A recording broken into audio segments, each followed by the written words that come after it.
Oh, so now they remember you. Now that the dust has settled, now that the lies don't stick the way they used to, now that their little game of pretend justice has turned into a mirror, and guess what? It cracked. You see, they like their heroes broken, obedient, easy to control. Not loud, not sharp, not the kind that remembers, but you. You were never built to play by their rules. You were built to outlive them. They didn't steal it, no. They'd love for you to believe that. That somehow in the chaos and confusion the crown slipped through your fingers because you were weak, distracted, unworthy. That you dropped it and they simply picked it up, polished it, and wore it like it was always meant for them. That's the illusion. That's the magic trick. Distract the audience while the real air bleeds behind the curtain. But the truth? The crown was never lost. It was hidden, covered by fear, buried beneath lies wrapped in ceremony and sold as order. They didn't want to hold the crown. They just didn't want you to. See, it wasn't about power, it was about possession. Because your kind of power, the one that comes from pain, from rising again and again when the world shouts, stay down, that power terrifies them. It can't be bought. It can't be faked. It doesn't wear a suit or speak in rehearsed lines. Your power laughs at their scripts. Your power is loud in its silence, loud in its stillness, loud even when you're nowhere to be found. So they rewrote the story, gave your role to someone safer, gave your name to someone quieter, crowned pretenders, laughed at your absence. They called it peace, but peace that demands your disappearance. That's not peace. That's fear in a velvet robe. That's control dressed up as tradition. And it never lasts, because deep down they knew. They knew the crown wasn't made for hands that tremble when truth enters the room. It wasn't forged for faces that flinch at the weight of justice.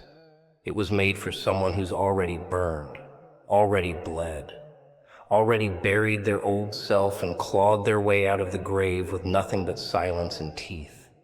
That's you, always was. But fear's a funny thing. It doesn't just blind the weak. It makes the strong forget who they are, makes them question their reflection, makes them doubt their own heartbeat. And for a while you did. For a while you let them narrate your absence. But now the fog's lifting. Now the mirror's cracked just enough to let the light through. And there it is, your crown. Not cleaned, not polished, not perfect, but yours. Still carrying the heat of the fire they thought would destroy you. Still humming with the energy they never understood. And here's the part that drives them mad. You don't need it to prove anything. You don't need to wear it, flash it, parade it around. Just the fact that you're here again, breathing, watching, remembering, that is the shift. That is the quake beneath their throne. Because when the rightful one returns, the fake smiles crack, the speeches stutter. The room goes cold, even when no words are spoken. The crown was never lost.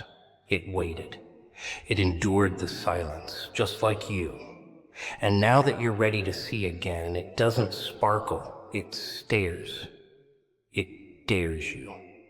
Because this time, it's not about reclaiming what was taken. It's about accepting what was always yours, but what you had to lose everything to finally carry right. The crown remembers. The fire remembers. And deep down, so do they. Justice isn't some smiling statue with a blindfold and a sword. It doesn't wear white robes or wait for the gavel to drop. That's the story they feed the sheep. Keep them calm. Keep them believing that the scales are balanced and the system works, even when it's bleeding from every crack. But you saw behind the curtain. You saw what they called justice, how it twisted, how it whispered sweet lies into the ears of the powerful and turned its back on the ones screaming the truth. They told you it was fair when they stripped your name, said it was necessary when they shut the door, called it balance when they tipped the whole damn scale in their favor. And you stood there, didn't you? Not because you agreed, but because you knew the world doesn't reward truth tellers. It buries them until it can't, until the dirt starts to speak, until the silence becomes a roar. See, justice doesn't die. It disappears. It waits. It collects the moments, every betrayal, every crooked smile, every hand that pushed you down when they knew you deserved to stand. It stores them like fire in a box, sealed tight. And when the time is right, it doesn't knock. Not for vengeance, no. That's too small, too personal. This is bigger. This is correction. This is the world snapping back into place like a broken bone finally set. They like to say move on. They love that phrase. As if time itself is a bandage, as if forgetting is healing. But justice doesn't forget. It waits for the ones who never stopped remembering. It waits for the eyes that never shut, the hearts that never stopped pounding out the truth in quiet, furious rhythm. And now it's back, not for show, not for applause, for truth, for balance, for reckoning.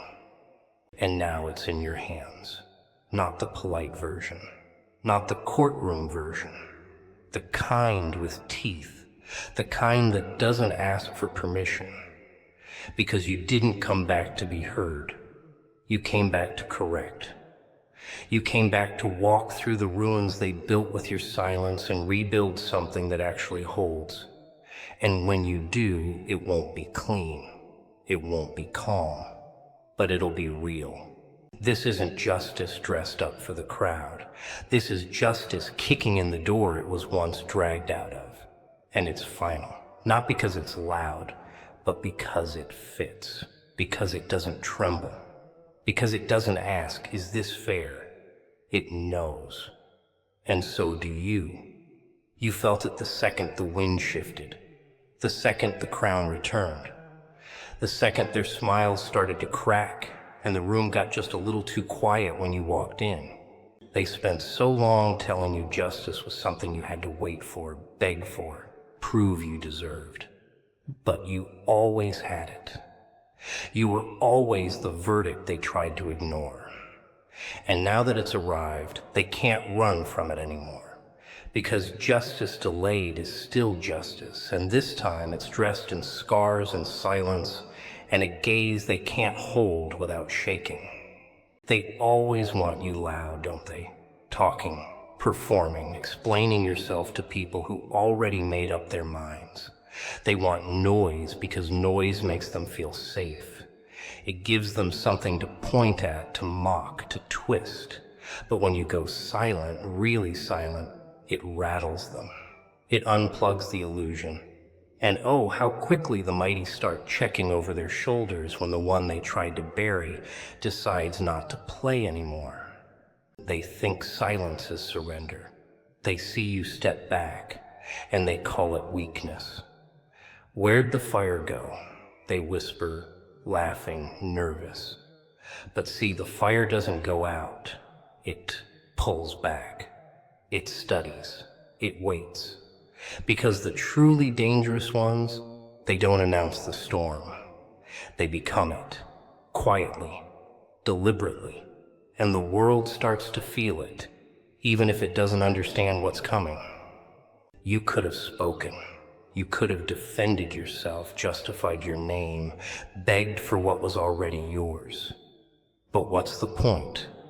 Talking to people who hear only what fits their fantasy is like screaming into a void painted gold. It echoes, sure, but it never sticks. So you stopped. You didn't break. You evolved. You let them play their games while you sharpened your truth in silence. That scared them more than any words ever could. You see, the world isn't built for people like you. It's built to contain them, to clip their wings, to dress them up in smiles and suits until they forget they were born to set fires, not follow maps. But every time you went quiet, something shifted. Because silence, real silence, isn't empty. It's full of decisions. Every second you didn't speak was a choice, a weapon, a message. And they felt it. They tried to spin it. Called you unstable, bitter, broken. Funny how quick people are to label what they don't understand. But deep down they knew. They knew silence isn't absence, it's pressure. And pressure builds, slowly, without warning. And when it breaks, it doesn't ask for permission, it doesn't apologize, it levels. You gave them a chance. You waited. You held back when others would have burned it all down, and they mistook that for hesitation.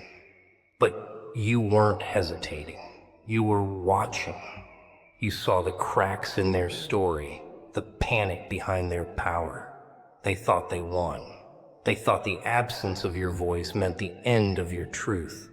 But truth doesn't die. It just gets quieter, more precise. Until one day it doesn't have to speak at all. It just arrives. They fear your silence more than your voice because they can't predict it. They can't twist it, can't spin it, can't put it on trial. It just sits there, waiting, reminding them of what they buried. And now it's back, not loud, not chaotic, just real, unavoidable. And the funny part, you never even raised your voice. You just stopped playing along. And suddenly their whole script fell apart. Because the moment you went quiet, the performance ended. And without your role to anchor it, the whole show started to unravel. That's the power they never saw coming. That's the silence they can't drown out. Because it's not emptiness, it's a presence louder than any scream, any speech, any headline they used to define you. They thought they silenced you, but all they did was give you room to remember who you were before the noise. And now they're starting to realize they were never scared of your words. They were scared of what would happen when you stopped needing to explain yourself at all. They dress it up in shiny things. Titles, positions, fake smiles stretched over hollow bones. They call it structure, call it progress, call it leadership. But the truth, it's just a circus, a carefully built machine where everyone plays pretend, clapping for the puppet show while the strings dig into their wrists. They want you to believe they're in control, that the ones in the tallest towers earn their spot. But behind the curtain, it's all rot. Rot dressed in a suit. Rot smiling for the cameras while the foundation quietly cracks. And here's the funny part.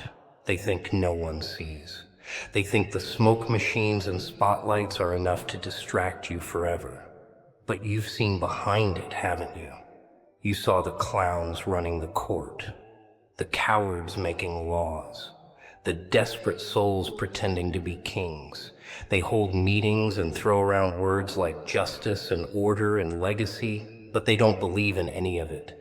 They just want to stay on top of the mess they made. Even if it means sinking with it. You weren't supposed to question it.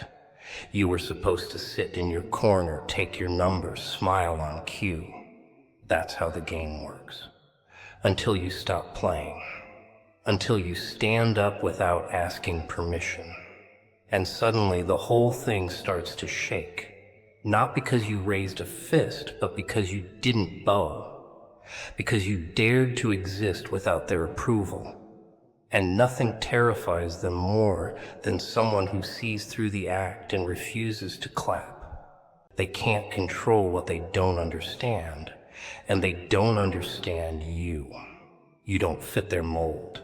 You don't speak their language of handshakes and hush money. You speak in presence, in silence, in silence, in silence, in silence, in stares that last too long and say too much. You show up and remind them that their power isn't real, that without the system holding them up, they'd crumble like dust, and they know it. That's why they try so hard to erase you. But erasing truth doesn't make it go away. It just delays the collapse. And every time you walk into a room, every time you look them in the eye, the foundation creaks a little louder. They laugh nervously. They look to each other for confirmation. He's not supposed to be here, they whisper. But you are. And you don't need their permission anymore.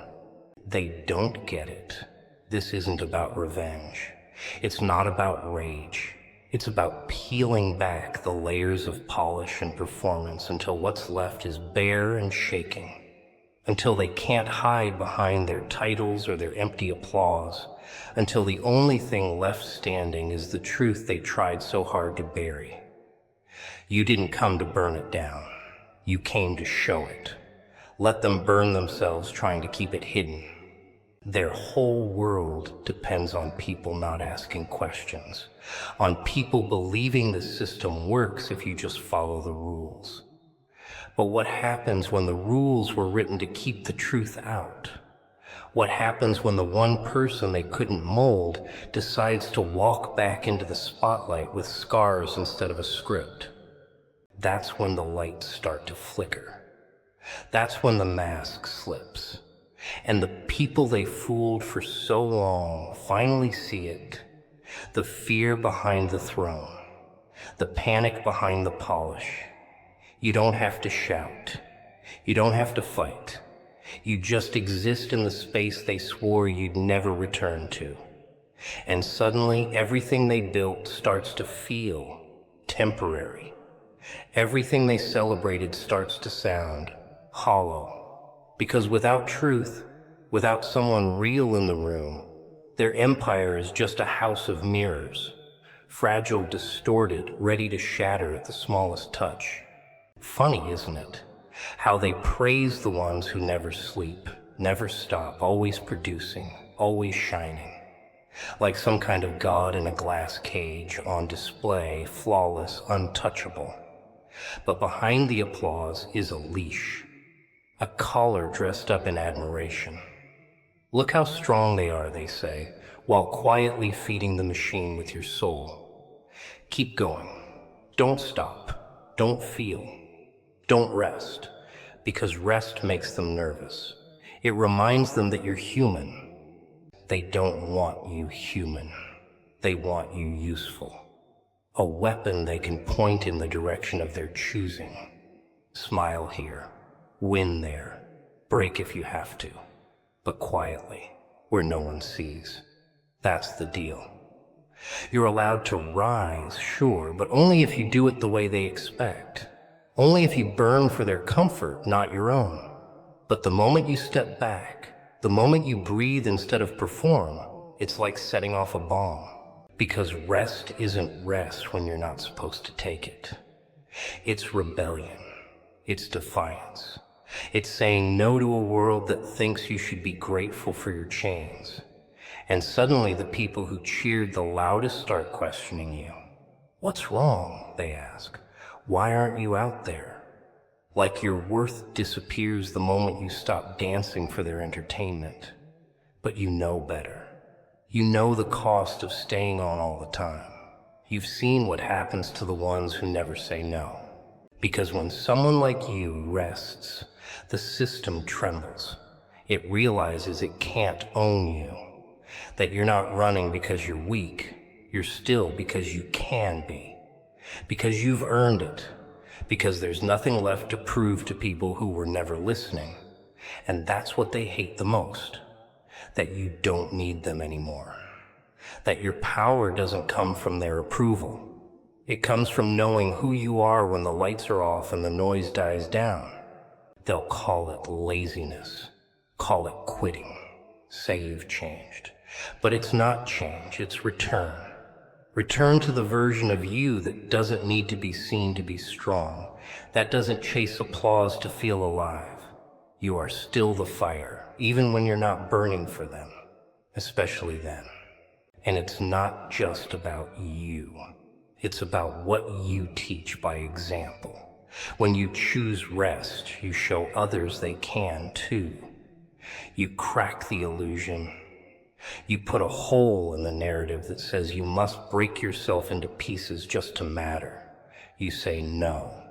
And that single word in the right voice, said at the right time, can topple mountains built on silence and shame.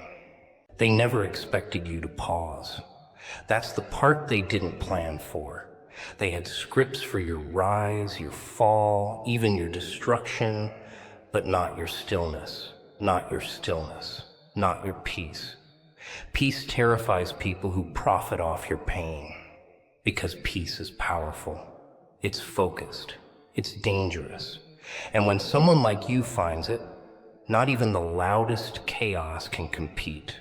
So sit back, close your eyes, let the world wonder, let them fear what's coming next.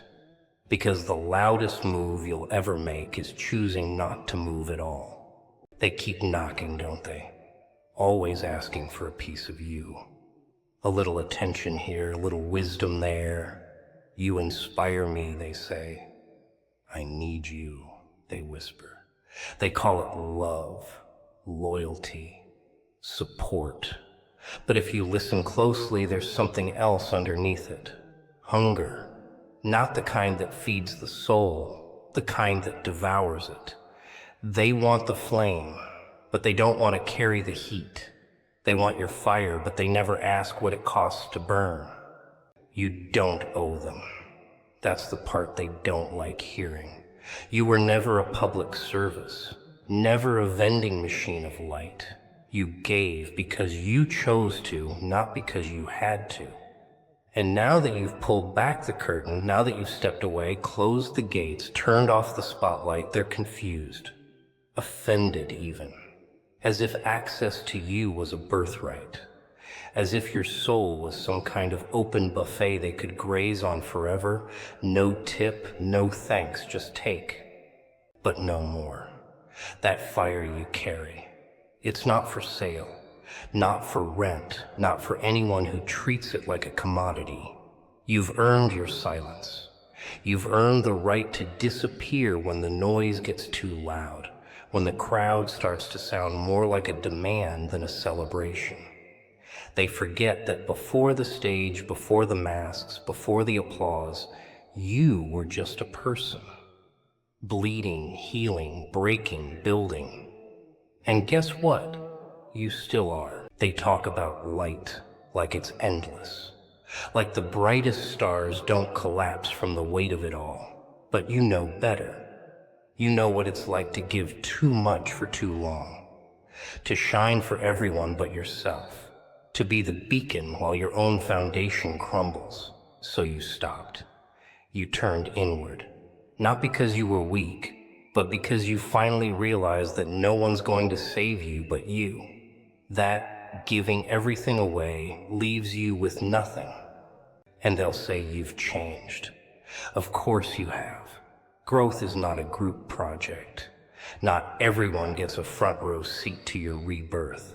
Some people only showed up to the funeral, not the resurrection. So let them knock. Let them talk. Let them wonder. You don't need to explain your silence to people who never listened when you spoke. You don't owe them your fire just because they finally noticed the cold. The truth is your flame was never theirs to hold. You let them close to it because you thought they could be trusted. But trust is earned in quiet moments, not in cheering crowds. And now you've learned. You've become careful with your light, selective with your energy. Not because you're bitter, but because you're awake to the way they take. Awake to the way they disguise need as love, hunger as praise. You see it all now, don't you? Every hand that clapped while draining you dry. You don't owe them access, not to your thoughts, not to your time, not to your fire. And the ones who truly see you really see you. They don't demand. They sit quietly near the flame, grateful just to feel it. They don't take, they honor. And if they don't, well, they were never meant to stay. Let them leave. Let them call you distant, cold, hard. You've been soft long enough. Too long. Now it's your turn to hold the heat. Not for them. For you. Because not everyone deserves to witness your burning. Not everyone should get to stand in the warmth of what nearly destroyed you to create.